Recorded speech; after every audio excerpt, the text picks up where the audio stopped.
What's going on, guys? Welcome back. True Story, greatest podcast in the world. And you know who this is. This is the truth, the dad bod god, the bald, the beard, and the fucking beautiful Piers Austin. And tonight we got a special one for you guys. We have the El Jefe, the man in charge, the captain of the ship for OPW, Mr. Cam Vale in the house. And we're going to get into it right now. So sit back, pour yourself a stiff one, crack yourself a cold one, and let's get into it right now. Break it down like this. And I was like, really? Like, baby face? And the heels were going on. Dude, I thought he broke his neck. The greatest podcast in the world. Ladies and gentlemen, welcome back. Greatest podcast in the world, True Story. And I am here with one of my favorite people in the entire world. I know I say that about every guest that I have on, but this time I actually mean it. The one and only Mr. Cam Vale. Cam, welcome to True Story. Hey, Piers. I'm excited to be here. That is one great intro. I don't even know how I'd recapture that and explain it to the kids, but I am very happy to be here and very excited to be here. I'm excited to have you on, Cam. And, you know, Cam, getting straight into it, you know, I've had a chance to talk to you a couple of times and work for you in the Impact Tour. And, you know, you have like such an interesting story. And I know that when OPW first sort of started to appear online and the social media started to have everything, I was getting a lot of messages going, what's this OPW? What's going on? So for some reason, I'm like one of the guys that people come to for information, believe it or not. And we've sort of seen OPW, you know, start off, as I said earlier, with the tour in Wagga with Impact, now going into Starrcast. But for yourself, like, how did you get involved in this business? How did you come to be in wrestling? Yeah, so my background, you know, like most, I suppose, if you're in the business, I think this would be the case. You know, you've started as a fan, so you know I've always loved pro wrestling, but my background has been, you know, working in traditional sports is probably the best description. You know, so basically I've been a sports administrator for most of my professional career, working as, you know, CEO at Hockey Australia and Baseball Australia, and I'd worked a number of the AFL clubs and senior roles and Melbourne Storm. So I've sort of been around sport, and sort of mid 2021, I resigned from Baseball Australia, wanted to take a break, and just a career break. I mean, I had, you know, I'm in my 40s, so I had a few friends worried, you know, having a nervous breakdown. I was growing my hair, which did look a bit silly. So there was probably some rumors, but didn't pick up a girlfriend, didn't buy a Lamborghini or do anything crazy, right? So I just wanted a break. And as part of that, it's sort of, you know, you think about things you like and you enjoy, and it just sort of morphed. And I talked to Michael Webber at Fight TV, and who I'd known over the years, and I'd got to meet him, and I haven't talked about that at any point, that through my days at North Melbourne Footy Club, and I was looking into sports that, you know, were in smaller markets or weren't the number one player. And at that time, you know, he was with TNA. So I got to know him, did a couple of little things, sort of just work-wise, just to keep my eye in. And then, you know, I'd met Nick Aldis just sort of randomly as I started to sort of go, could I do something in wrestling here? Could I poke around and maybe host a tour and do things that I've done in other sports, which is essentially, you know, running events a lot of the time and building that sporting event platform. And I was fascinated that most, you know, WWE, obviously we all know, but none of the other brands are toured. And so, again, when you've got a bit of time up your sleeve and it's something you enjoy, I started pottering around with it. And then it was like, should I do this? Well, I might as well create a brand. OPW is then going to be the brand, and it was going to be an event brand, and sort of started to get into it. And then I'd met Vale on the journey from New Japan Pro Wrestling, who's a great guy. And awesome. So sort of all sort of morphed into, okay, well, I'm actually going to pitch to see if I can go into some of my sort of event tourism and funding backgrounds to go, why couldn't we host the brand? And the brand was meant to be NWA originally. That's how I got to know Nick. Yeah. Nick and NWA sort of had a falling out, but that, you know, it is what it is. But I kept in contact with him and met Conrad. And so as Starrcast was, okay, let's have a crack at that. But fortuitously for me, you know, I'd pitched New Japan and for Wagga, and it came off. Obviously, we then had to make a change at a point and switch to TNA. So I was meeting all these people, and momentum was sort of building. But in the back of my mind was, you know, I love wrestling. I've got a sports background.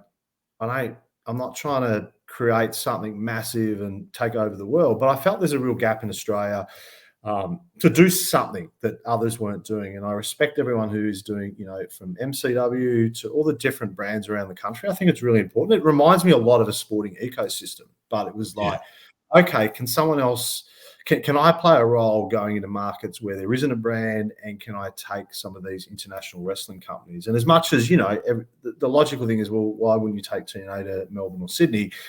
You can, but the models that I've worked on are about, you know, trying to take something into a different market that doesn't have as much content, where the content can be really valued. So, you know, packed into Wagga is that classic fit. And so it all sort of morphed and rolled into that. And then, you know, I thought more about what OPW should be. And I underrate this bit, that what really influenced me then to go, okay, I can build a strategy here and we'll see what it is. Is it 2 events a year? Is it a full-on brand? Two key things really influenced me to go, why is Australian wrestling on free-to-air or pay TV or on a TV platform, right? Like, I've worked in sports where it was a struggle, but we got there. And I'm like, well, there should be something, right? So I've got a background in that. Maybe that's where I can go. And the other big factor was the Australian talent is exactly like other sports. And it only hit me really late, is to go, yeah, the talent is pound for pound is better here than what we get credit for. And that's from the athletes, or the wrestlers. I keep calling wrestlers athletes, but the wrestlers, the ring announcers, commentators, the whole ecosystem here is way better than what it's getting credit for. So that's a big asset to have, and not have to. And I thought, well, if I can use some of my skills to bring that together, blend in the international part, we can do something. And that's sort of, I know it's sort of a bit all around the place, but it's sort of more from just, if you like, understanding, you know, as a fan, I'm over here, but it's the business side that just slowly started to creep in, and they get closer. And I thought, why not? And just my belief that, you know, there's a gap here, and again, whether I'm the one to fill it or others will fill it, but there's a real opportunity for Australian wrestling to be significant in this country. And my personal belief is that it needs to align to the wrestling companies that are outside WWE. So we get who they are. They're, you know, MLB, NBA, you know, so, but there's a whole ecosystem underneath that. And I have no problem going, why shouldn't, you know, one of the things I've done in my career, again, with that Australian talent, is going, my events should be a platform for those guys and girls to get exposure that may be a small part in getting them an opportunity overseas. Because, like, that's the reality of, you know, we're not going to be, I'm not a billionaire. I don't have parents who've got, you know, billions to throw. So it has to be a business decision. But again, the background I've worked in sports is that, you know, find your niche in that ecosystem, and then, you know, try and build it as well as you can. But the talent, I don't tell that story enough. When I saw, like, MCW events, and I'd seen a few others around the country, I was like this. I've been to America. Like, these guys should be on TNA. They should be, you know, why isn't this happening, right? And I think it's a bit of out of sight, out of mind. I think, you know, for the most part, you know, Australian wrestling, like, I work in combat sports as well. And one of the things is, like, when I went over to work combat sports events, you know, they brought me from the pro wrestling world. So going into the combat sports, I remember going to my first event, which was, you know, a pro boxing event. Went there, and there's like 1,500 people there, where the average wrestling show, like, in Australia, is, let's say, 150 to 200 on average, roughly, right? Yeah. And I'm thinking, how does wrestling get to this level where we could get 1,000 fans in the audience? And on the boxing card, like, it's not like these guys were like Australia's biggest name in boxing either. Yeah. It was like, you know, and nothing against those athletes, but it wasn't like big brand name fighters on the card. And wrestling was in the same boat that I saw. And I'm thinking, how does wrestling get here? And I think wrestling, the fan base is here in Australia, but it's like, how do we tap into it to get that number to a show? And I feel like some companies do bring in an international here and there, but you're kind of limited to the venues that you have. But I feel like the Impact Tour, something like that, in the platform and the infrastructure that you had for that, it was set up for success. It wasn't set up for 150, 200 people. You're set up for 1,000 to 1,000 plus. Yeah, and you touched on two really key things, two really, really important things. So the fan base is absolutely there. You know, WWE is a massive brand. Australia has an enormous following, and when you think about other, and I do relate this to a lot of other sports, so I like that combat sport link. So, you know, when you look at the NBA and the NBL, I mean, the NBL is trying to make the best possible competition for Australian basketball that it can, with international influence, but to get people to the live events, the live games, because it's a great experience. And you can't do everything the NBA does, but you can do enough that people are influenced. The fans are there, right? Yeah. And I think in wrestling, it's the fans are, that they're clearly there. You know, again, I would have been that exact example, right? Like, you know, Australian wrestlers must be coming from somewhere here, but you're not often actively out searching for it. And I suppose the other thing, and this is where, I mean, some people will criticize me for this, but I should say it, is that wrestling, for me, where it can go really strong here is where it has that real meaning. So the reason when I pushed hard with New Japan and then really hard with Impact and Scott D'Amore is, I said, I don't just want wrestlers to be here and TNA is having a house show. It needs to have an impact. It needs to have a genuine link in the storytelling part, because you can see wrestlers, you know, as you said, it's great if you're a promotion and you want to bring out an international wrestler, and that adds value. So don't get me wrong. Like, I've seen a number of shows where having international talent and that live experience is great, but if it's, you know, like Moose last year, if Moose comes out as TNA in a TNA story, to me, that has more importance than Moose appearing. We know he's from TNA and we know he's going to wrestle people, but it's not leading anywhere, right? So, you know, wrestling at its best is, as we all know, like, it's storytelling, but the sporting part of it is where it has some form of meaning, something's on the line. And to you know, Scott D'Amore really backed me, right? Like, at the end of the day, we only had 2 people from Impact come out that weren't talent. So they really backed us, because, look, I not oversold it. I just said, I'll find everyone in Australia that can do this, right? Like, that's, we don't need refs, don't need ringing outs, don't need commentators.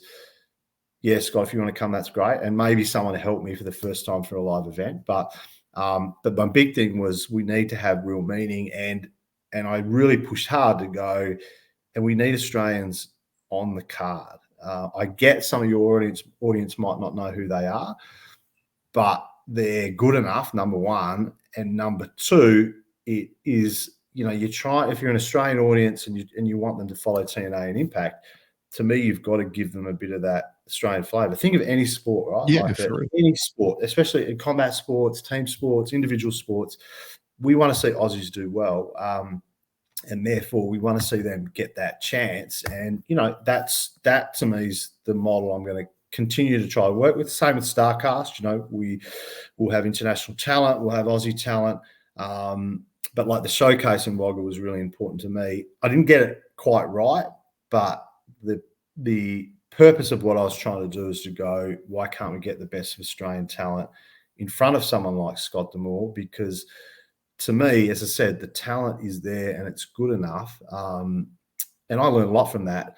We've got to keep pushing that and pushing that. And you know, as you said, you've seen it in other sports. It's there for the taking. And I think we've just got to, people like me have just got to keep pushing hard with some of these international companies, because, to be frank, they're a little bit naive at times as well as to what's happening here. And, you know, it's easier to call an American wrestler to fill a show in the US, right? But absolutely. I think the more we give exposure to the talent here, they're easily good enough. Like, that's the crazy part.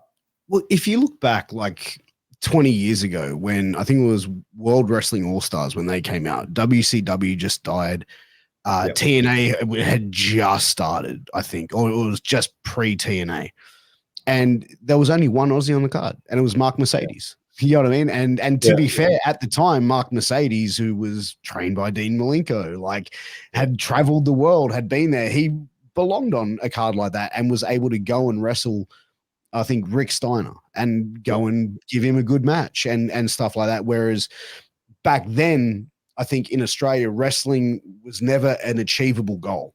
Like there was people wrestling was never like even teenagers and kids looking at it going, I want to go wrestle for WWE one day, but there's no Aussies there.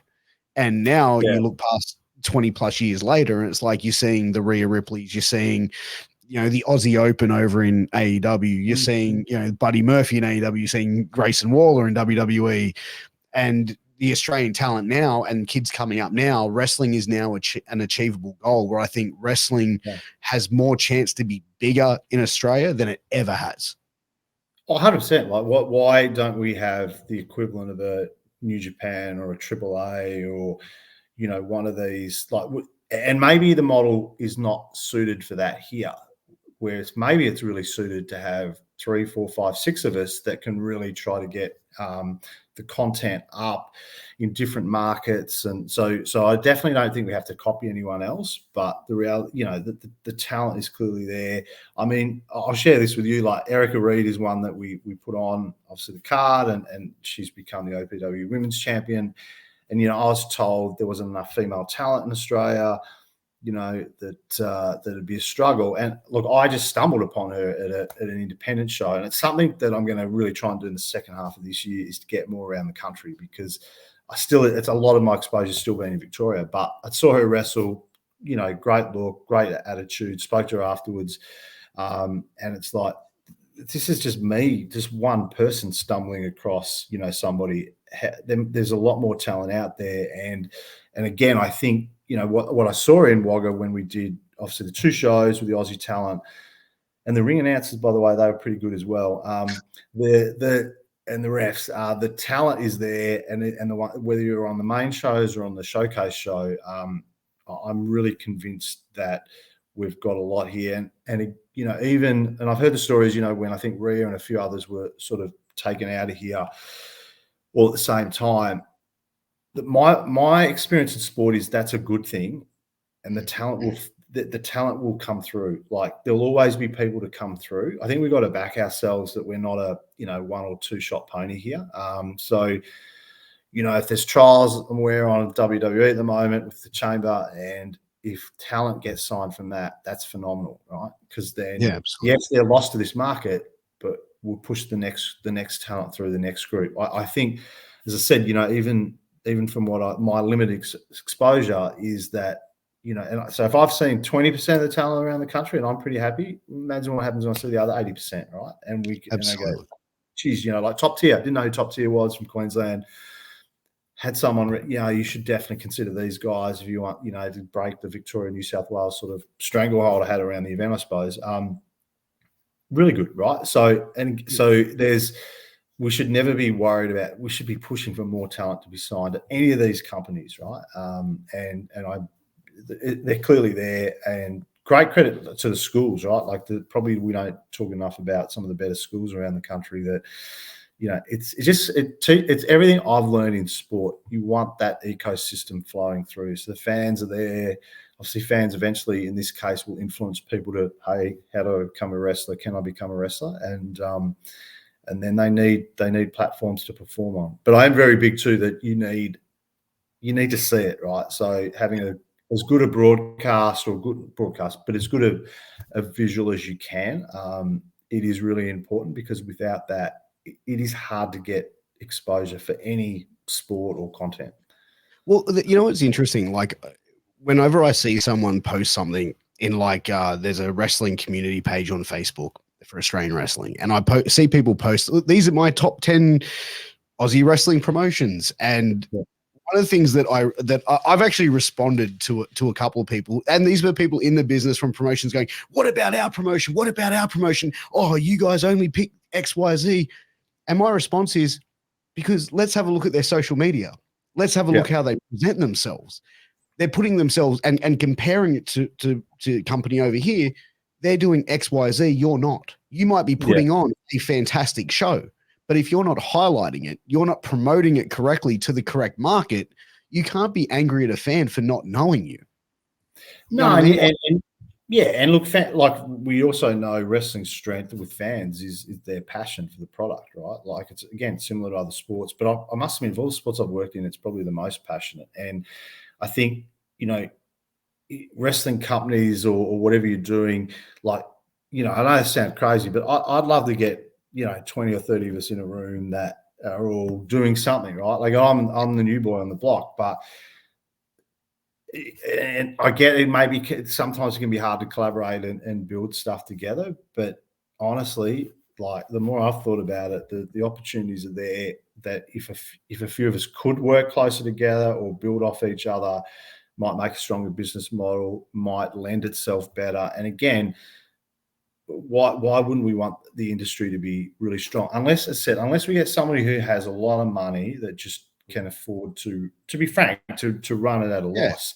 Because here's the other observation I have, is that most wrestling companies, that we talk about do lose money, as in internationally. And so the business model in some ways is broken in these bigger companies, right? They put out great products. So here we've got to think, okay, how do we do it? But it doesn't mean you can't put on a 2-camera solution that's as good as you possibly can, and that gives talent and athletes and performers the exposure that they deserve, right? Like it's just the nature of sport, and I think we should think more, as I said, that the product is sport. I get that we're not an Olympic sport, but I think business-wise more sporting, and that should lead to better outcomes. But that's the thing. I said it for years as well, that I think more like promotions need to work together. And the more I become involved in the business, that I kind of see like, and the one thing in wrestling, and please correct me if you think you see differently, is like people need to let go of the ego and also the three-letter acronym that they represent. If they really truly want to make it big here in Australia, the ego needs to be let go by about 80%. And honestly, I feel like someone who comes from the wrestling business like yourself to come in and spearhead something like that is probably the best possible solution, because you come from a business background. You have a standard of how to operate in business, how to operate in professional sports. And I feel like that is probably the one thing that is missing in this country, because we've got people running these companies that have all been involved in the business for X amount of years.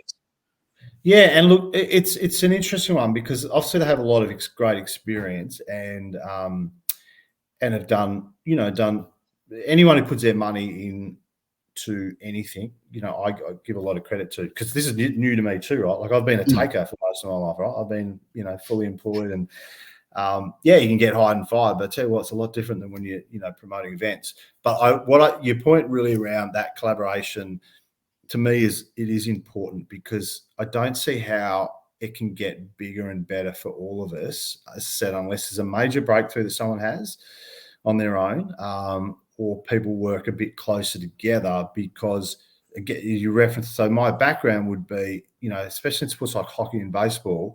So you have the national brand, national entity, then you have your state brands, and then you have your clubs underneath. The whole ecosystem is critical. Now, some don't get the glamour and the credit because you're a grassroots club, right? And you're building young talent, and so you're not the broadcast, or you're not the big sponsored part, but you're the one that is at the coalface, right? So the training schools in this case, and then around the country, whether there's more than one in 8, but the stronger wrestling brands become that sort of state ecosystem that is really important.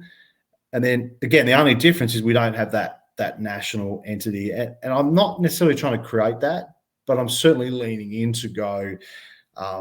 Again, my experience would say is that if I can find some partners to work with, it can be good for them and it can be good for me. Like it can genuinely be 2 + 2 = 5, right? Like and I don't know the industry well enough here, and I've listened to a lot and I've read a lot, so it seems similar in America, right? Like it's hard yards.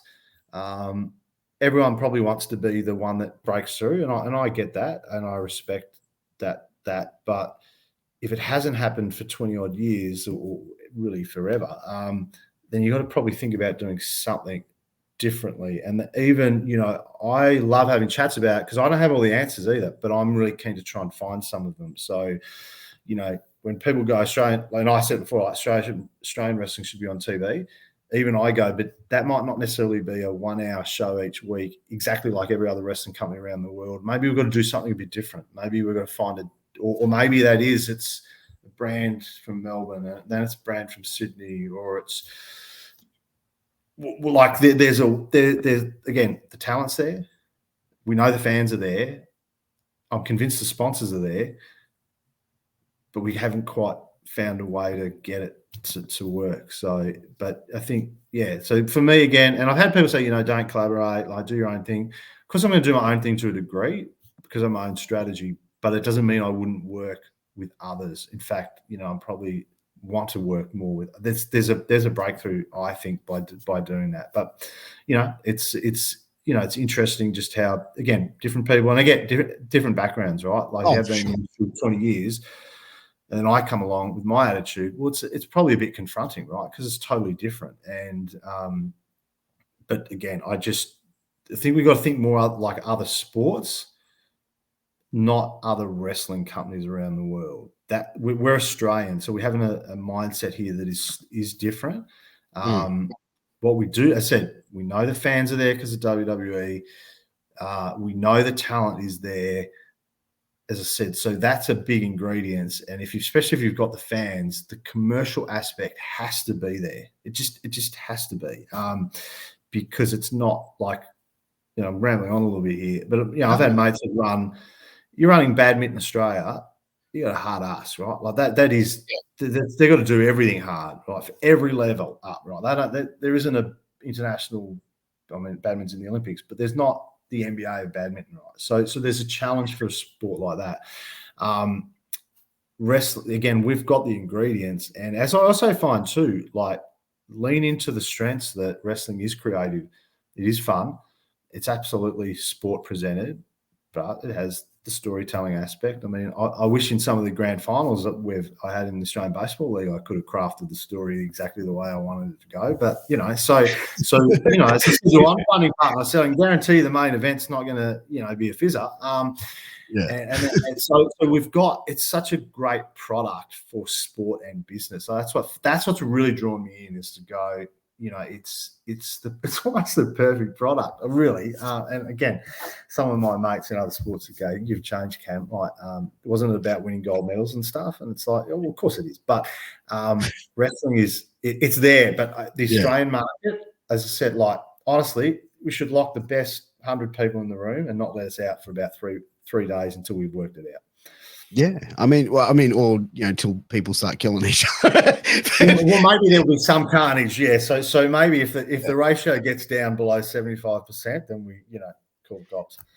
But honestly, like it doesn't sound like that crazy of an idea when you can sort of bring like the top minds of an industry together and go, right, how do we actually take this to the next level? Like and if we can take it to the next level, then you're going to eat better.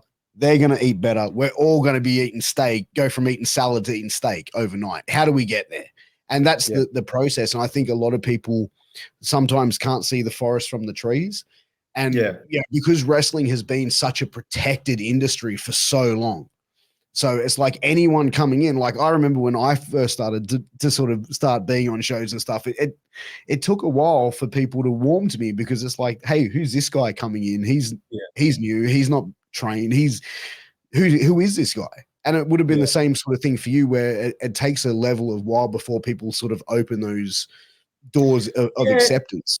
Definitely. And that's where I've got to be, not just patient, but realistic to go, you can't be someone like me and just say these things and then expect it's going to happen. So, but it is, like, as you said before, if you get the right people in the room and you could get at least a conversation going, it would be interesting. Again, maybe it doesn't work. People just go, you know what, I'm not giving away how I'm doing things or whatever. But But like anything in life, to get a step change, you need to do something needs to happen to get that step change. Money can do it. There's no doubt about that. I said, give me a big budget and any of us could change the world, right?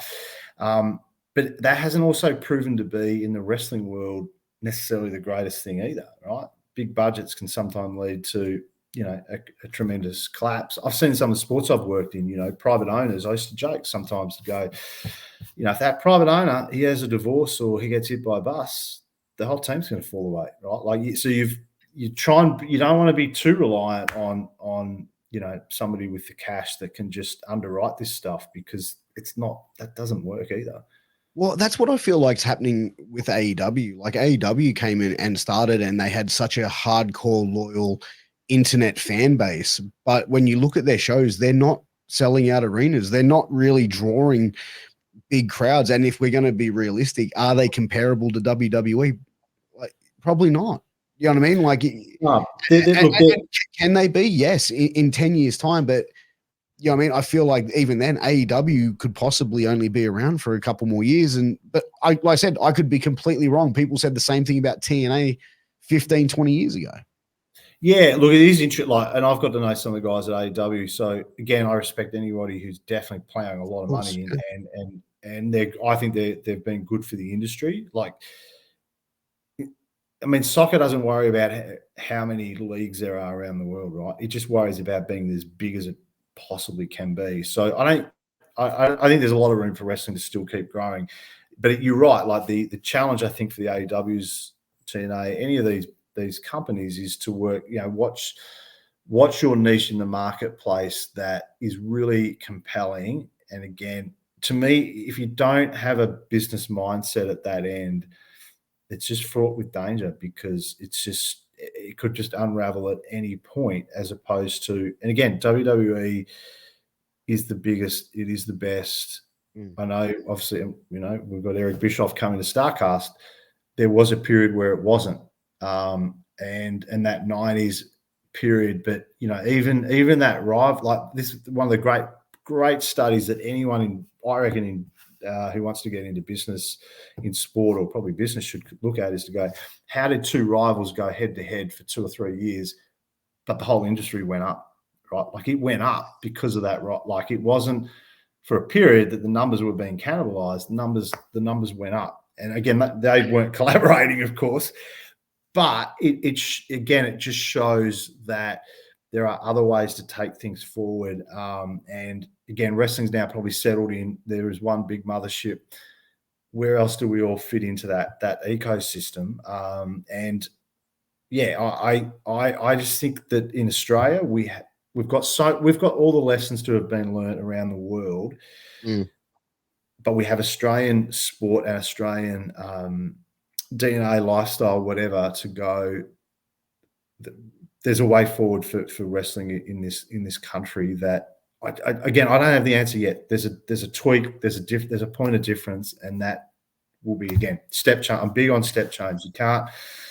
You can't expect things to be bigger and better unless you do. And step change is either a big risk, or not a big risk, but a healthy risk, or doing something different to get that step change, not just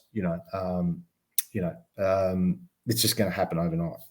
Well, you mentioned, when WCW and WWE were going head to head and, bought the business up. I also feel like if we look at that time, they were also pushing the envelope, and it was, that was that Jerry Springer era. That was that, remember, like the 90s and early 2000s, everything was extreme sports, and, and it was more shock. And it's like, if you remember, Steve Austin putting the toy gun to Vince McMahon's head. And you know what I mean? Like, I remember watching that as a 16-year-old going, man, we're going to see this guy get smoked on night. You know what I mean? Like, that was oh my God, I have to see this. And every episode was leaving you with a cliffhanger. So if you watch like really good TV shows like The Sopranos, Sons of Anarchy, or, whatever it may be, they always left you going, oh, damn it. Yeah. Got to come back. I've got to watch. And I feel like wrestling has lost. I think wrestling overall has lost that ability to really sort of grab the audience right at the last moment of the broadcast and go, oh, like, what's going on? And that's what, like, again, because my time in sport, I thought, like, I think a lot about the broadcasting model and trying to keep racking my brain in different ways that it could potentially be done. You know, can wrestling be like a Netflix series? You know, are we different? Are we, like, you think of our sports, we're also very seasonal based. So every wrestling company internationally seems to want to run for 52 weeks of the year. So you can never miss them, right? There's never an off season. We probably have to have an off season because the talent, you know, aren't paid very much. So everyone has to work. So therefore, you know, and that's part of that challenge. But I think that, you know, the path to, like you talked about, you know, certainly like the 90s is, I mean, even my kids watch stuff from the 80s and the 90s when wrestling had, you know, two big boom periods. Obviously, it has had to change. I mean, you know, some of that stuff in the 90s is not aged well. So Not at all. you can't necessarily, like, you can watch it, but, you know, you're not necessarily, you know, telling the world you're watching it. Wrestling storytelling is a big part. And one of the things that's really influenced me too is the live experience. Again, in sport, if you want to watch WWE, the NBA or whatever, you're in Australia, you're going to watch more than you go. I was at an NBA team recently with some of the other work I do in sport, and he said to me, you know, at the Golden State Warriors, he said, more of our fans will never go to a game than go to a game. And I sort of said, what are you talking about? And he, well, even if we've got 200,000 fans here in San Francisco, we've got 2 million fans around the world. Most of those people are never going to go to a game. So you've got the visual broadcast experience. But then we went back to the live experience is so critical because that's ultimately what can influence people. And in our market, again, WWE come out, that's great. Might be here. I do my events but I suppose my events count in this, right? It's that live event experience that wrestling still is great when you do go see really good wrestling live, and the storytelling there. You talked about keeping people on the edge of their seat, but a lot of it is that old school engagement, right? Like good guys, bad guys, you know, face heels, interacting with the crowd. You know, my son's favorite wrestler is probably John Cena. And he has a love-hate relationship with a guy called Jarvis in Melbourne City Wrestling because, you know, he gets stuck into him. I'm probably now revealing too much, but unfortunately, Jarvis, he's my son that brings these signs that says, you know, you suck. But Jarvis engages with, and the crowd, and then you see more kids bring signs, and you see, you know, that fan engagement piece is one of wrestling's great strengths. So, you know, when you talked about the 90s, they engaged the audience both live, remember, like all the signs and just packed houses, and by extension, big TV audiences, people drawn into the drama. So, like, it's the wrestling DNA is, or the success of it is probably clear to most people. But, you know, how you keep that, and again, how do you make that work in a market like Australia is that's that sort of missing piece I think that we're close to. But people should keep trying things too, right? Like, again, I'm big on, you know, you got to, it's there, as I said before, talent, fans. I know enough about the business side. I know I could convince commercial partners once you get that right, and broadcast partners. But we just can't just go, oh, here's our 2-hour TV show like Monday Night Raw. I feel like, well, for the most part, I think production levels is probably the one. Like, I work for quite a few, and I'm not trying to bag on anyone's production, but I feel like there's probably 1 or 2 companies that do production really well, and that's it. And I feel like you're going to put yourself out there on Fight TV. Like, I've worked for some companies, and I've spoken with the guys that were running production. I'm doing commentary, right? Are you going to give me a cue when we're live? No, you just sit down and start talking and we'll go live. I'm like, well, how is that good product? You know what I mean? How is that good for a visual audience?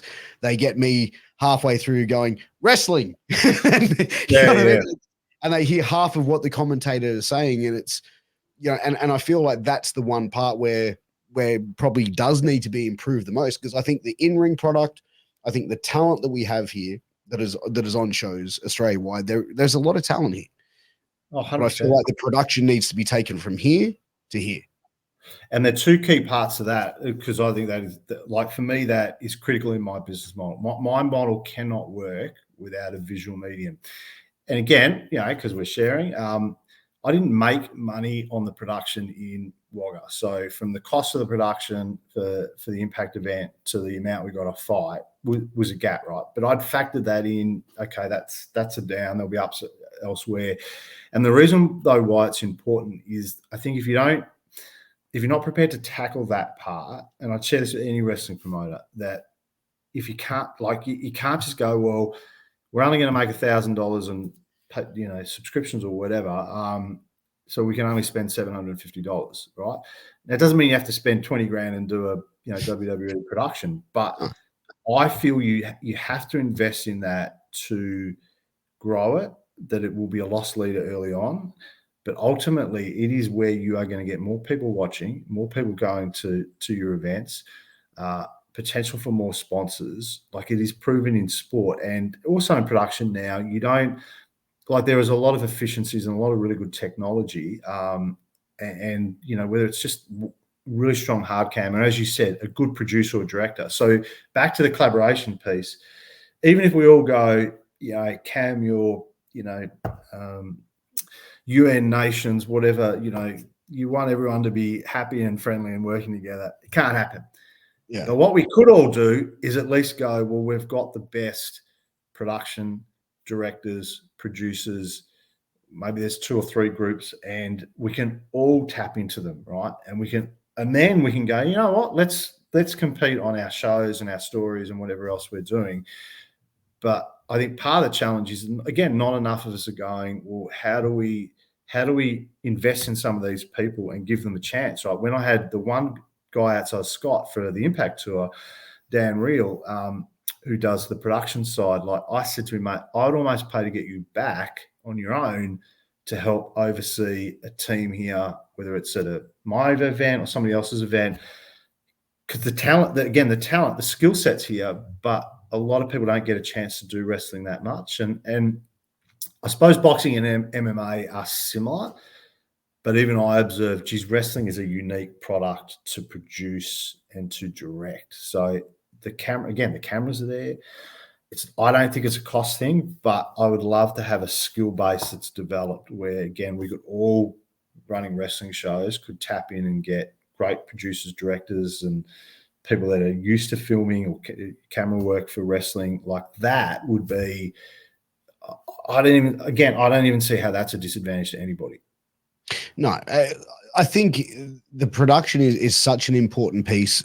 If you can't do production right, I feel like then don't just do live shows. Don't do production. 100%. Because, you're going to harm your business more by having it than not having it. You know what I mean? You could have a really good live event, and that's great. But then when you have bad production recording it, not having bad sound quality, cameras not picking up certain move sets, or cameras picking up things that you don't want the audience to see. Yeah. That's another thing, So I feel like you really need someone with a wrestling mindset and a wrestling understanding. Like, prime example, I've told people when I did the Impact show, I had Scott D'Amore in my ear the entire night, and it was such a huge learning experience. And I just sat there and I listened all night what he was saying. And he's like, "Okay, camera 1, zoom in on the belt, zoom out. Okay, referee, get out." Like, he was literally just directing every single aspect of that show, and I'm just like, God damn, this man is impressive. It blew me away too, and it was, again, that example to go, we would have the people here who can do that. But if you haven't seen it before, you haven't had that level of experience or support, then you don't know what you don't know. And I think that's a great example where, the people are here, the resources and that can be here, but again, even sometimes maybe ego's got to be put aside a little bit to be able to go, how can I learn? Because if people in these roles do really well here, as I said to me, they're the ones that could go full time, right? To be able to go, you know what, I can produce and direct 40 or 50 shows a year. Geez, you're not far off creating your own business in that space. So, and the other one with for me, again, broadcast as a business is really important, the business model. But I've had talent talk to me about that and this makes sense to me, that if it's a decent broadcast, like whether they do it subconsciously or not, the talent are probably going to perform at a higher standard, right? Because it's Yeah. not just a live audience; it is the TV audience, and it's the audience that could watch it later. And especially if you're in Australia and you're trying to get scouted and you're trying to get recruited to the bigger brands, that's you're more likely to get it that way. And I think it is, again, I don't want anyone to go bankrupt for doing it. And that's where I like what you said. You probably got to pick a path. Just go live event and deliver the best live event you can, and invest in that. Or if you're going to do the live event and broadcast, try not to get caught too low in that spectrum, because shitty broadcast can be a massive. It doesn't mean you don't make mistakes, but if you you're underinvested, or you just you did it, I don't know, just for the sake of it, it's not the right model.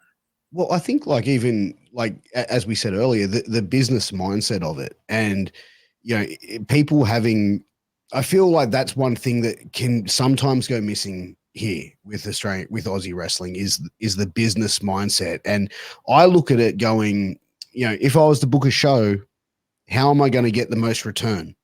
If I'm going to pay someone, say $300 to perform on my show, then I should expect to earn $900 off that person, whether it be ticket sales, whatever it may be. And I feel like if we had more of that business mindset on how do we make money, not as opposed to how do we make ourselves happy and pop ourselves in the back, but how do we actually grow this as a proper business? Because money talks. And as soon as you start making more money, you then invest it into your brand, and you then can grow that brand. Yeah, there's no shame in making money. I mean, that's certainly growing revenue, because if you can't do that, then how can you do these things? But again, everyone lifts after that. The production lifts, the talent get paid more, the talent then perform better. Then like it's a growth cycle. And look, again, I've definitely learned sometimes you got to cut costs. You got to make changes for certain reasons, but you got to be really careful about going, just this spiral down, as opposed to, as you said, how, think about your cost model, think about how you make money off it. But how do you grow that pie is really, really important in any, like, revenue is the key to investing in anything. Talent, the fan base, more security, more vendors at your event, whatever it might be. I mean, it's very, very hard if the revenue model's not growing. And again, but sometimes the cost has to go first, right? That's why broadcasting, typically in every niche sport that is not AFL, rugby league, probably cricket, maybe one or two others, you've got to take the leap first and then work out how you can build from there. It's very, very hard to go, well, I'll wait until someone's going to pay me $5,000 in sponsorship and then I'll invest $3,000 in production. It doesn't work like that. It was very, very difficult to do it that way. You've got to go the other way and build it. And again, obviously, if it's not happening after a while, you reassess. But even Dan and Scott gave me great advice as we've managed our budget, what was important, what wasn't. Or, hey, Cam, you've only got X to play with. Maybe don't worry about the fifth camera or the sixth camera. There's a diminishing return at some point, right? You have a 10-camera solution and go, all right, well, 5 of these cameras were useless. But they added no value. It was just a sunk cost. But we'll make a decision to go, if we improve the lighting, and my lighting's not really good on this call, so that's a bad analogy. But it's that sort of, at an event, it might be drop a camera to get the lighting up, or, hey, the lighting's phenomenal because of your venue. Now you can invest not only in the cameras, but you can put some time into a producer, or invest in the earpieces so people can be, you always going to make judgment calls in this space. So, but you've got to think about, to me, it's if you're running, I don't know, if you're running wrestling as a hobby, it's one of the most dangerous hobbies as a business, let alone the performance. I mean, I don't want to talk about it now, but how wrestling is not regulated, it's got me beat. Well, that's it. I've spoken about that before, because there's certain, the death match style. Like I've caused a bit of stir before, given my thoughts about that, and certain companies that run with unsafe workers, and Ken Dunlop, who's a veteran who wrestled since the 80s, who's now retired, good friend of mine, and also an author. He said, back in the day they used to have it regulated. Like he told me when he ran a show in the early 90s, and he had the police come in, and every time the guys had to make sure, like he had a one show where the police said no one can bleed on the show. They said none of the wrestlers can bleed on the show. So he was the commentator for the night, and he knew the angle called for someone to get color. So what happened? He got in there, he got color, got backstage. The cops were ready to shut it down. He said, "But I was the commentator. You said the wrestlers couldn't bleed." You know what I mean? And he was able to get away. But he said, he goes, as soon as wrestling goes from being regulated, you're going to see a lot of the companies that can't stand up and be on that level of regulation will start to fall. We're going to have a higher standard of performer, but we're going to have less shows happening. My argument would be that's a good thing. And I can't name the companies because I really don't know it enough, and I haven't really been to deathmatch wrestling but the fact that anybody in theory can create a wrestling show, which again, even from a scripted nature, like the risks that performers take for very little return, right? Like it's not a fair world, right? A lot of people get paid less than what they should get paid for the work they do. But the fact that anyone, and look, but if anyone can just put up a ring and put on a show, I must admit, I find it just incredibly amazing that it's not. And again, if you're worried about regulation, if regulation is crazy for crazy's sake, as there's a lot of OHS laws and whatever that are a bit over the top, but like again, back to sports, I mean, they're regulated. Sometimes it's an annoying thing. Sometimes there's governance or whatever, you go, geez, this is a bit over the top, but the majority of it is there to ensure that you don't have rogue operators in any sport or walk of life just going, well, we've just created a hockey tournament, we're going to play on grass, and the standard's not regulated. So I do find it just amazing that it's not. And it's, again, not because I'm this big regulation type person, but it's the safety aspect. And again, like, why wouldn't you want dodgy operators to be eliminated in any walk of life? I completely agree. I'm in agreement. And having less shows might not be a bad thing.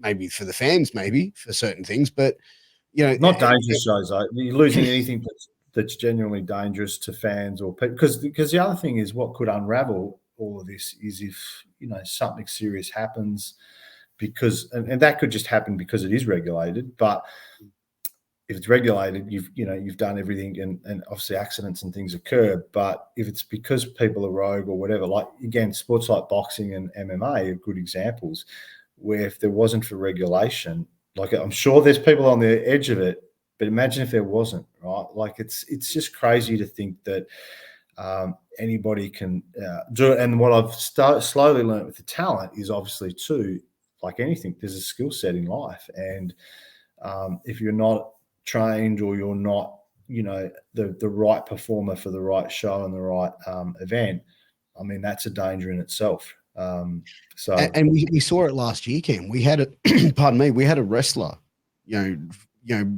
severely hurt himself, like almost was left as a quadriplegic. He left, and I spoke to this guy, and he was like in the ring for like half hour, 45 minutes before the ambulance took him out of there. And he had his son at the event. It was a 6-year-old autistic boy. Like, you know what I mean? Like that, and he took a move he'd never done before, never practiced before, said, yeah, I'll give it a go. And he got, by a performer who wasn't qualified or wasn't in the shape to give it to him. And that's what I'm saying. Like, we need, like, a lot of these guys, a lot of wrestlers need protection from themselves a lot of times, and I've had friends do like crazy spots where I've just gone like, you don't need to do that. You don't need to jump on the cage. Like you don't. It's and if you are, then at least make sure it's done properly. And again, it look. I said I could go on for. It just fascinates me again because of my background. But there's the challenge that I found is that wrestling also doesn't fit into a natural niche. So when I talk with funding partners or sponsors, it's quite interesting to go, because the curtain's been pulled back. Is that is this more sport or is this more entertainment? Just in how they think, right? So, and I think that's the challenge for a regulation for professional wrestling. But again, you could self-regulate, right? Like you again get people to go, let's all agree on minimum standards that again we would all benefit from. Be competitive, but to be honest, then to be able to go, okay, well, at least we're meeting a minimum standard. And again, I appreciate then for talent and emerging talent, there's less shows, there's less opportunities, but you'd have to question whether some of the opportunities are really worth it. And that's easy for me to say as a non-talent, but the scarier thing, a part of it, Cam, is not just the shows, not just the companies operating shows, is the training schools. I could go and set up a ring in my backyard, put an ad in a local paper, never wrestled a day in my life. Come, I'll teach you how to wrestle. Watch. Yeah, I know wrestling. I know WWE. And now, and I've seen on shows, certain guys, hey, I've been training for 3 months. I can go and do a show. I don't need to train anymore. I know how to do this. And that's where the injuries, that's where the safety aspect, where not just they're going to possibly hurt themselves, but they're going to hurt another performer. Correct. Yeah.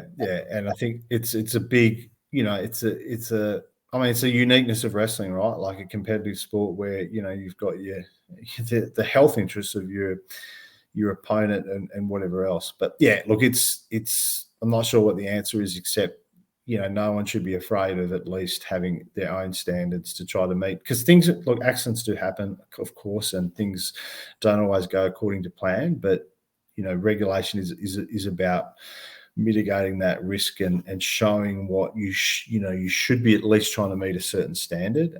It's funny because not all, but most venues would have certain regulations. You can only have X amount of people and don't block the fire exits and whatever. So some of the standards could be really, really simple, but that's going to bore people to death if we keep going on about regulation. So let me ask you this. What's been the biggest surprise for you since breaking into the wrestling scene? Like good or bad, but what has been the biggest eye-opener that you thought, holy shit, I wasn't expecting something like that? Yeah, that's a good question. The biggest surprise. Look, I sort of touched a bit on the talent, as in just a naivety to go way better than what I expected or thought, like across the board. So that's certainly one. The dedication, and again to the talent that they really do put in, to the craft, the ones at the top half in this industry is there.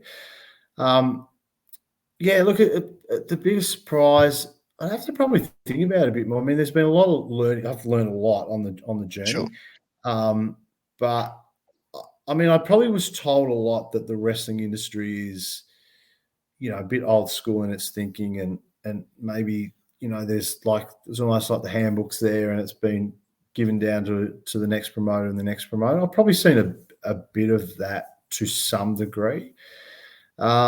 But, I mean, there's been a lot of learnings. Yeah, it's a good question. I couldn't really answer what has been the biggest surprise so far. Maybe has been, for me, my own background in sport is more relevant than what I thought it would be, because I can feel like I'm a fan of wrestling, but I haven't worked in the industry. So, I never coached the baseball team when I was a CEO, Sure. right? So I'm very clear about, roles and responsibilities. So maybe the biggest surprise in some ways has been, I can bring more to this in the lanes that I've worked in.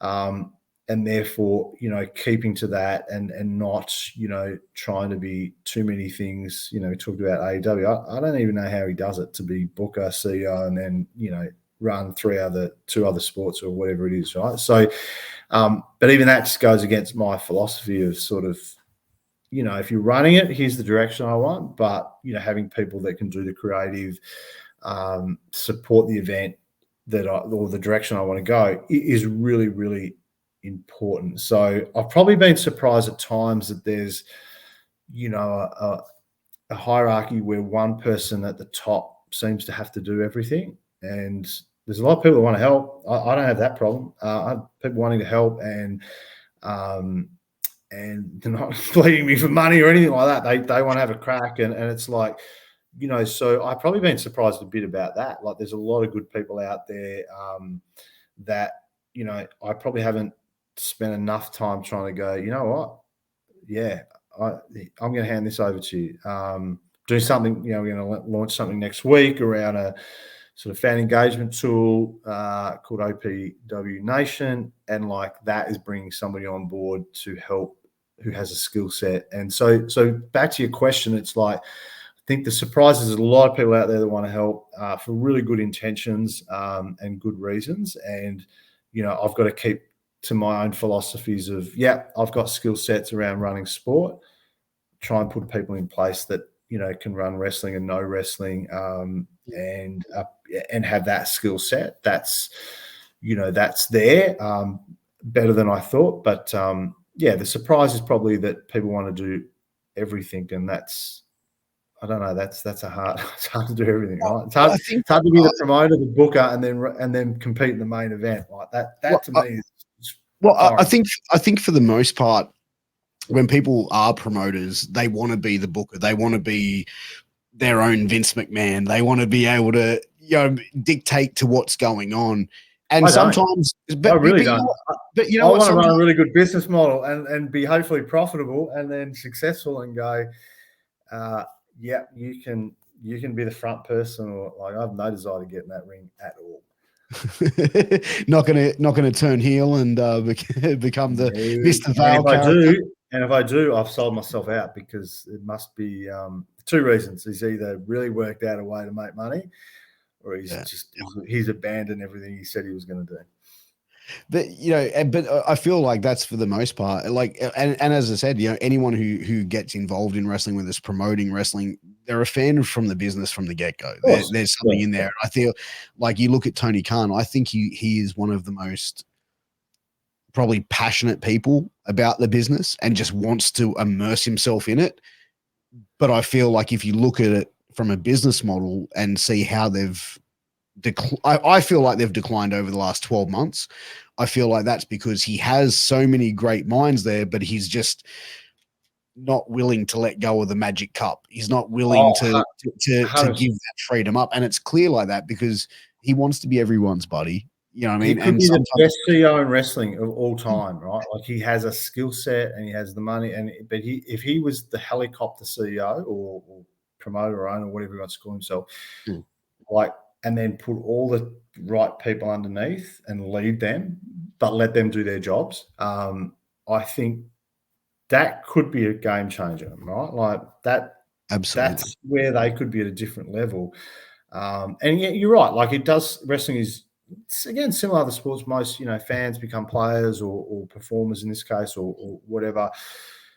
And then you might lead into coaching or other roles. So it's definitely part of it. But yeah, I couldn't agree more that I think he's one guy who needs to be Mr. Helicopter, right? Like just he can have the best management team and producers and execs around him, but just empower them, but give them that direction as to this is where we want the company to go. When you're in that position too, when you give people responsibility, they generally thrive, generally speaking. Because for their careers, they want to show that they can provide success, that they can add value to an organization. You know what I mean? Because if you're not adding value sooner or later, well, what are you here for? Yeah, correct.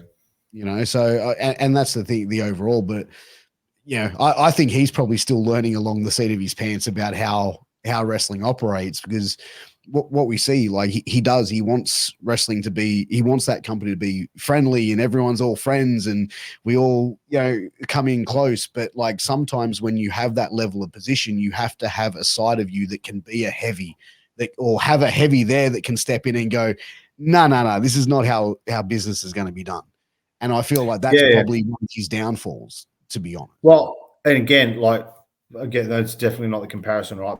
But when you're CEO and you're running sports, and again, you have key people in charge, commercial, finance, coaching.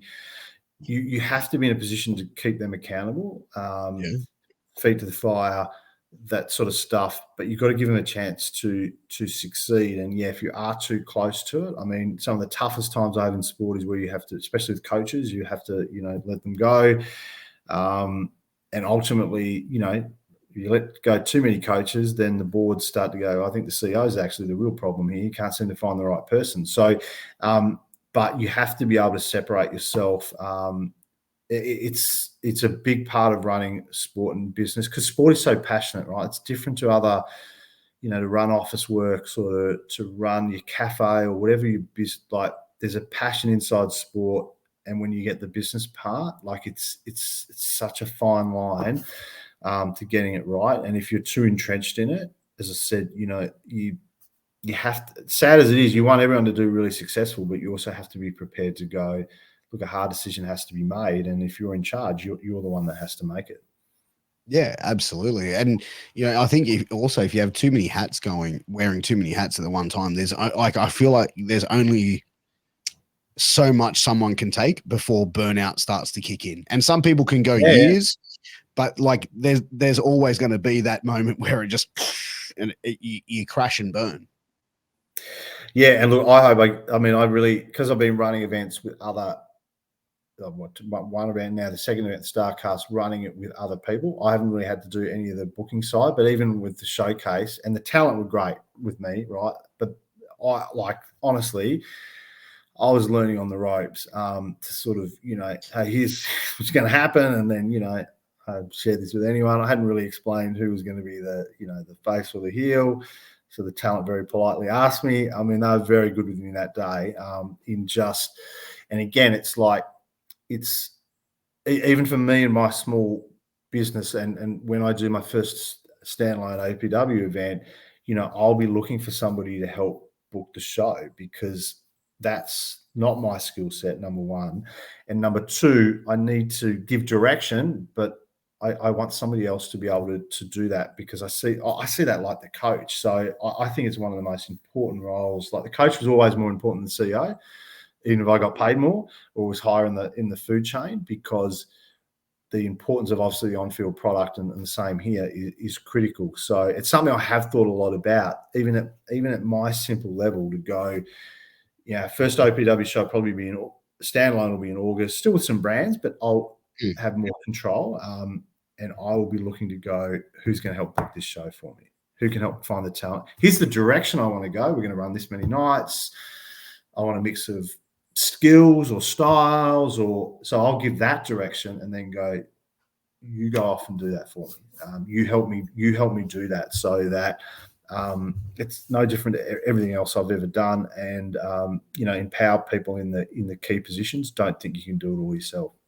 Yeah, I mean, well, I think that's probably the wisest thing. Bringing in someone who's experienced or has the leverage to be able to put it together and assist you to grow it. And even then, for yourself, it's like a learning experience for you because then you're sort of getting a firsthand experience on how to book a show or how to put a card together and put it all together, which, long term is, even a CEO should be able to have a good understanding of the direct reports, what they do and how they do their job. Yeah, you have to, so this is the key, right? You said it really well. You have to have an understanding, but in a perfect world, everyone in those direct reports can do the job in that direct report better than you can. Your skill as CEO is to be able to oversee and keep the whole thing moving. And whether it's 2 roles or 8, whatever your management structure or your business structure, and it doesn't got nothing to do with pay either, right? It's got nothing to do with whether they're full-time or volunteers. But the key of the CEO is to be the best person to lead the group and have everyone in positions that are all better than you individually. So again, subject matter expert. Yeah, if I had to do the booking, then I haven't got the right people, right? Because there must be people that can do it better than me. That's just the simple fact of life. Marketing, I know marketing, I know all the business units now through my career, but it's like even as a trained accountant, like when I got to be CEO, I looked for CFOs that were better than what I would have been in their roles, because you have to empower people and give them every chance to go, yeah, they know what they're stuck, because they're looking at you for the broader leadership or the interaction between how someone's going to book the show and how someone's going to market the show. Great. That's where there's a bit of a challenge. Bring me in. That's my responsibility now to help navigate that, but not to do both roles is the key. Well, one of the best bits of advice my dad ever told me, well, not advice, but words of wisdom, so to speak. He's like, you never want to be the smartest person in the room. And I was like, but why? Then you can sort of be like the man, like everyone. Yeah, you. He's like, no, because then you're not learning anything. Yeah. He goes, when you're the smartest, where you're not the smartest person in the room, you shut your mouth and you listen. He goes, and even when you are the smartest person in the room, you shut your mouth and listen. You don't want people to know. He goes, even if you're not the smartest person in the room, you listen, you learn, because you don't open your mouth because you don't want to say something stupid. So then people don't know you're not the smartest person in the room. Yeah. It's a lot of it can be ego driven, but Sure. Again, I don't see why. There's so many really good people in wrestling. So again, like a lot of people talk down the industry. Maybe I've nearly actually now I have worked out the biggest surprise. The biggest surprise is that I believe, and what I've learned is that the female talent is a lot better than what people told me it would be. I think there's a lot of good female wrestling talent, but that's back to that question you asked me ages ago. It's that still getting that balance of the right. The people are there. There are some, and sometimes it's taking a chance, right? Like again, you don't have to have been a booker for 10 years to potentially get an opportunity to be one. You've maybe been around the industry. You've learned, you've said what your father said, right? You've listened, you've learned, you've picked up things, and it's now, hey, I'm ready to step in. Every coach has got to start somewhere. Every senior marketing person, CFO, whatever it might be, you've never started at the top. So I think one of the big things in Australian wrestling is there's a chance to give people opportunities. When I say what's the point of difference, maybe I'm going to find it by somebody who just comes along with different ideas that is good for what I'm doing and helps the brand. Yeah, no, absolutely. We have been going for just over an hour, Cam, and I do want to be conscious of your time. Can you just let everybody know where they can get tickets for Starrcast, where they can support OPW and follow along the journey on social media? Can you give us a bit of a So Starrcast will be April 11 to 14 in Ballarat in Victoria, a great part of the world. Starrcast, I think I've got that on too. I just realised. Starrcast is from the US. Conrad Thompson, be very similar to what they've done in the US, and essentially it's stage shows. It is meet and greets. There's some little nuances around it, but we are going to run two wrestling shows as well. Which is Mickey James's show on the Friday night. And then Bret Hart presents his event, which is Australian Stampede. You've had asked me a few years ago, would I be, doing something with Bret Hart? I mean, I must admit if there is a fan aspect in me that goes, that's pretty cool. That's pretty cool. But so the show, April 11 to 14, so it's a week after WrestleMania. It'll be something that is almost for everybody. I mean, it's certainly appealing to a lot of the traditional fans, but from Bret Hart and Mickey James, great Carly, we've secured. So it's still a journey for me. I'm still working through what's the right model, but I was really keen to keep the wrestling shows, lean into a bit more of this legend meet and greet piece. And so everything's at oceaniaprowrestling.com. We're going to do a few new things. So I am big on trialing things. Try and be gentle with me on social media. If you don't like, I do have people who help read that, because I have learned as a CEO in other sports. It's just, I need the feedback, but I don't get it myself. But I am keen for people to, what they like, what they don't like. And if you don't like it, it's, try not to shit all over it, but just didn't like it because it was this or that, or, explain it. Social media is fascinating that you can actually explain something if you need to. I'm also not that hard to find on through email and other things. So if you've got ideas, I'm always keen to know. I try and get back to everybody I can, but everything's at Oceania Pro Wrestling and also at Starrcast.com. A great range of shows. The wrestling will be really good. We've got some big announcements next week with a couple of the international brands that we're looking at and a few more wrestlers to reveal.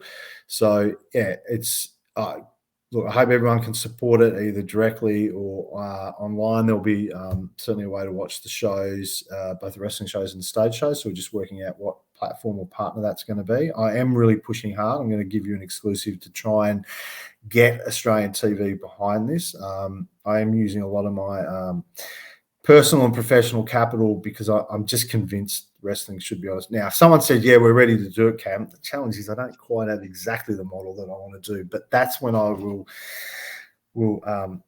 reach out and go, hey, I've got a deal now. I've got to absolutely nail this deal. But yeah, it should be Starrcast will be really good. And we're going to announce the first OPW event in August.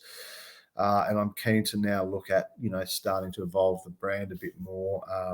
I love the internet. Like international wrestlers are really important to what I'm doing. And as I said, the storyline piece, it is important. That's why I did the deal with MLW to try to create a partnership with them that provides a link. And we'll have more on that in the next couple of weeks around how that will work. So it's all there. Really, I said, I think the fan base is clearly there in Australia.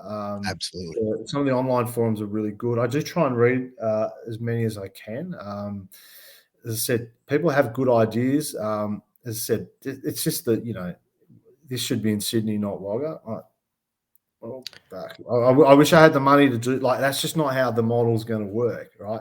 Doesn't mean every event will be in regional, but I'd say to the fans, think about this.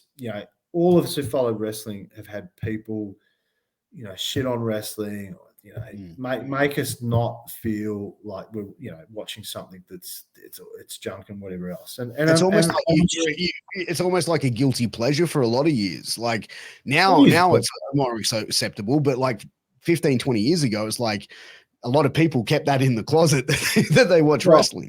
Yeah, and I think a lot of white collar professionals still need to come out of the basement or the office boardroom or whatever and say, you know what, I'm a wrestling fan and I'm proud of it. You can keep watching your cooking shows. I'm not going to object to that, or Married at First Sight, or God knows what else. I mean, so there's so wrestling, that the fans, I think the passion for the industry is really important. As I said, I just encourage people to be constructive around Australian wrestling, because without it, then it's really important to the industry. But for someone like me, as I said, when I see observations or I talk to different people, like I gain something, a bit like your dad's advice. Like if you do listen, there are some good stuff out there, and but I definitely tune out when I see just rubbish being written, because even if the point down the end is probably, or the what they're raising is valid. So because as I said, I'm really open to what my brand can be. My brand is mainly about trying to work with bigger promotion or bigger international brands, lift the talent to get that opportunity, and then find a mix in all of that is probably more like a traditional sport here. So, yeah, rambling on a little bit, but it's not at all. No, I think you've made a lot of good points tonight, and taking the professional sports model is something different, and it's something that's different that hasn't really been done here before. And more power to you. I'm really excited to see where this goes, because if we can get more eyes on Australian wrestling, and we can grow this and have this on a national platform and a national televised product, it's only going to help the business, and it's only going to help bring more eyes, and it's going to grow. Yeah, it has to. And again, like even I like, as I said, as we, the talent is largely being booked through, Mickey James and Conrad, and still a little bit with Nick. And, it's interesting just, they're all good talent and will do really well, but, what moves the needle more than you expect? Even just matchups, like I'm still on that journey, and I've had everything from don't do this or do this, and it's like I'm keen to sort of, where possible, to, especially early on, to push as many of the things or bring out a AAA wrestler. Does this work? Yeah, it does. No, it doesn't. Does it? Partnership with MLW. Try and do some things that either haven't been done before, or they're just going, what can work in this market? Because again, fans are there, the talent is there, the live experiences can be really good. So there's a business model, and I think we just got to try and find what our uniqueness is here compared to probably if we ignore the US to some degree. You know, what's our model in this market that's really good, and as I said before, I think it's more than just one brand. So you know, who knows what will come from that. Oh, absolutely agree. But Cam, I really appreciate you coming on here tonight. Ladies and gentlemen, really appreciate Cam for giving his time up on a Friday evening to come and record with us. Guys, please make sure you go check out OPW on all social media platforms. Make sure you hit and follow because they are doing some amazing stuff in this country, and they are going to be bringing a lot of interesting stuff for a lot of fans Australia-wide. So make sure you get out there, support the product. You know, as I said, Cam, it's been great having this conversation and learning a little bit more about you and your background. I'm really excited to see what Starrcast actually can do. I think it's going to do amazing. Like I said, just absolutely impressed with the conversation we've had tonight. And I think I appreciate it, and appreciate you having me on as well. I mean, again, it's you guys put in people like yourself are putting in so much time and effort into the industry, and I know you do it through probably more love than financial return at times. And I think it is critical. And yeah, as I said, if people can follow the brand, and definitely something I'm going to put out hopefully in a month's time, it'll just be before Starrcast. It is definitely going to be different. And I really want feedback. This is when it's out there, people will know what I'm talking about. Again, it's probably about 4 weeks away, using a little bit of technology. Well, I'll say it's technology, a female, and something else, and I'm trying something, and I think it's going to work. But you know, don't be vanilla on it. Be either chocolate or strawberry. Just love it. This is the silliest thing I've ever seen. Just don't be vanilla. And, yeah, that's not bad. Yeah, don't be in the middle. Like, don't be Switzerland. We go either Not side. On this one. I need feedback on this one in a month's time. Or if you think it's got potential and I haven't quite nailed it, then maybe go, you know, don't give up, but change this or change that. So it's definitely using, the most modern technology to just, you know, do something a bit fun and different, but we'll see how it goes. I've still got it. Yeah, I think it's 4 weeks away from being launched. Man, I'm excited to see it. But Cam, we'll catch up with you again. I think we should do another episode getting closer to Starrcast as well. This has been great. The time is just flying. But guys, make sure you like, share, subscribe, tap that little red button and tap in, because this is the greatest podcast in the world. True story. I am the truth, Piers Austin. This is Cam Vale. Until next time, take care. All the best. Mwah! Peace. Thanks, everyone.